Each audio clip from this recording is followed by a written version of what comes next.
audio yu génn yoo xam te nii day accablé ki nga xam moom mooy Ousmane Sonko amoon na audio yu njëkkoon a génn yooyu bi mu ci génnee yéen ñëpp waa Pastef da ngeen doon xalab benn presse bi naan leen lan moo tax àddu wuñu ci. lan lan waa Pastef. non si man. non Cheikh Fatma ñëw na ci loolu Cheikh Fatma la.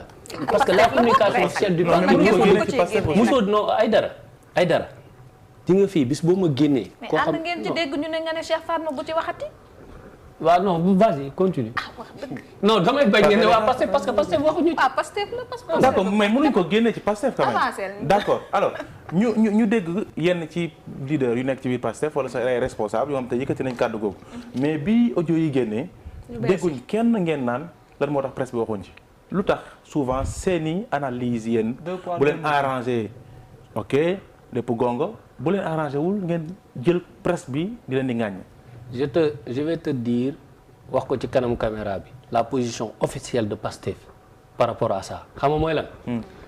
lu jëm ci dossier bi benn ñaar lañ ciy déglu président Ousmane Sonko ay avocat am wala ku mu mandaté mu wax ci lim ci wax boobu ba léegi loolu lañ jàpp lim ciy bëgg a wax itam ñun loolu la ñuy déglu c'est la position officielle dans ça. procès. pare ngeen pour dem procès comme ni ko Adji Sarr waxee. la ñu waxoon démb la ñuy waxaat dossier bii président Ousmane Sonko li muy ci wax loolu la ñu jàpp wala ñi mu mandaté pour ñu wax ci. non mais si mbokk na yaa koy tari mbokk na. mais non dama koy waxaat. non déet la position parce que je suis là. en fait je donne la position waaw déglu ma wax la. qu'est-ce qui a changé entre temps. waaw daanaka si waxee nii de. bu leen neexee ngeen di mais dama ne nous. Dans ce dossier-là, on se réfère à ce qu'a dit le président Ousmane Sonko ou ses avocats ou bu jamono ñëwee lim ciy wax loolu lañ ciy jàpp la mu jàppoon démb ñun loolu lañ jàpp complot la jàpp na ni pare na pour dem procès loolu lañ jàpp. point est-ce que jiite loolu ci ak xoxatal gu ànd ak ay affaires yu doy waa ci biir. li mu waxoon daal lañ jàppaat fa lañ nekk ba tey. bu dee xoxatal ci biir. Aïda kii Aïda delloo naa la kàddu gi. bu ci waxee bu demee ñu ne ko tegg nañ sa ndomba dafa tànk bokk ci ni ko askanu Sénégal di ko seetloo que ni dossier bi war naa mën a setal carrément ci luñ doon wax amatul laam-laamee que ni complot mi ngi ci biir d'autant plus que tey lu ñuy gën di dem bis bu yàlla sàkk ñu gis ay audio yoo xam te ni dañ naan nit bu bokkee bii parti wala bu féetee ci Perestel wala bu féetee de l'autre côté moo àddu jëmlee ci wàll wi. La position officielle de Pastef dans ce dossier mooy le président Ousmane Sonko waxoon ci njëlbeen loolu lañ jàpp li mu ci wax moom lañ ciy déglu ak avocat am wala ku mu tànn mu wax ci la mu jàppoon ni la mu waxoon ci complot la ñu jàpp nañu complot la pare na pour procès pour que dossier bi leer loolu lañ jàpp nañ organiser procès. dégg nañ loolu bu baax a baax mais lii beneen question la bu bokkul ak lii nga ma tontu. waaw dafa lié rek mooy tontu bi moo may tontu ni loolu dootoo leen ci àddooti. dama ne ma waxaat. jarul nga may waxaatal ñett mooy dama bëgg xam ci kanamu Sénégal bi yëpp képp koo xamante ni féetee na Pastef tey jii fépp fu ñu ko mën a woowaat di ko laaj ci mbir mi ñoom duñu ci waxati. man dama ne la position. li lay tari attendez une fois c'est-à-dire dama ne la position officielle de Pastef dans cette affaire quel que soit li xew ñun dañ ne. ki nga xam ni moo di président Ousmane Sonko la mu ci wax ci njëlbéen ba tey loolu lañ jàpp. dossier bi complot la décision bi kañ la ko jël déglu dossier bi complot la te pare na pour ñu dem procès pour que lépp leer. man li ma la laaj sax bokkul la ñuy jàpp. li ma la laaj wala ña mu mandaté pour ñu wax ko ou bien ses avocats. maintenant nag la justice est là non la justice est là le président Ousmane Sonko est là. li ma la laaj la sax partie bokkul civile est là donc. ku nekk Ousseynou li ma la laaj dafa bokkul. dama ne la. waaw ndax lii dafay wane ni. képp ku bokk ci Pastef ak ni ngeen structuré ak lépp lu ngeen di wax dafa am fu mu jaar ndax dafay tekki ni fépp fu ñu leen mën a woowati tant que procès bi amul doo doon addooti lu jëm ci dossier bi. non man en fait li nga wax ni man mënuma cee sori. li ma la mën a wax moo gën a leer nga may tari li nga ma waxoon parce que bokkul. non dama lay wax ñun notre position officielle quel que soit li xew. non li xew. quel que soit les audios les. quel que soit circonstances yi ñuy gis. ñun Pastef notre position officielle reste la même. dootoo leen ci àddooti. non on n'a pas dit dañ ne on reste la notre position reste la même. notre position reste la même. ku ko jéggi nag.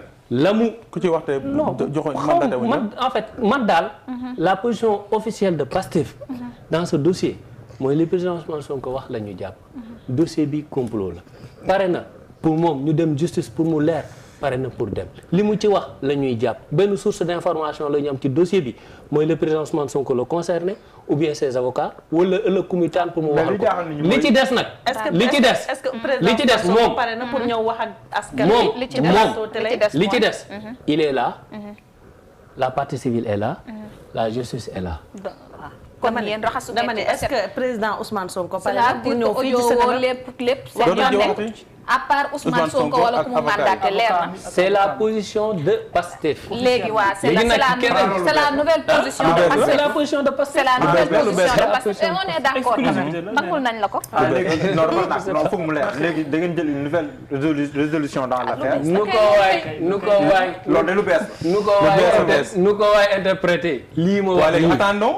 dans ce dossier-là la seule source d'information que nous avons nous Pastef c'est le président Ousmane Sonko ce sont ses avocats wala képp ku mu mandaté pour nga wax ci deuxième chose la mu waxoon loolu lañ jàpp ba tey comme dossier bi mais sa jour ay acteurs yu bees moom pare na pour dem pour ñu traiter en fait àtte dossier bi pour que mu leer ñëpp xam mu ngi fi la partie civile mu ngi fi justice baa ngi fi complot bi kañ la tàmbale ci dossier bi loolu lañ ciy wax d'accord alors Aïdara dafa mel ni bu amul beneen question war nañoo mën a yeewee yow kay delloo naa la kàddu gi alors di la jaajëfal bu baax a baax mi ngi noonu kon booy tàggatoo bul wax loolu de muy nouvelle position bu Pastef muy nouvelle position bu Pastef waxee nañ ko yaa ko tuddee noonu waxee nañ ko fii ci Sénégal non c'est notre position c'est la position officielle de Pastef waaw léegi nag c'est-à-dire ñun lii lañu wax la nouvelle position non c'est une nouvelle position non da ngeen ci doon wax ba yow mii yow Ousseynou de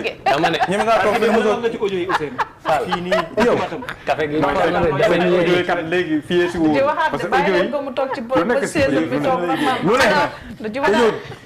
déglu ko non déglu nga audio bi Ousseynou audio yi kat dafa meloon nii mujj gi mu mel ne dafa wëlbatiku complètement nii di wax nii mbir mi dafa mujj moo tax jaay ne tekk Aïdara nañ tàggatoo te non dama ne ndax déglu nga ko monsieur Ly déglu nga audio yi man fi réew mi toll man élection législative yi Pastef ñu jëm waxatul ci mbir mi war a am suñu majorité assemblée nationale mooy concentrer suñu ay énergie li ci des waaw déglu wax la moo tax ma ne la c'est-à-dire yéen a ñëwaat de. mais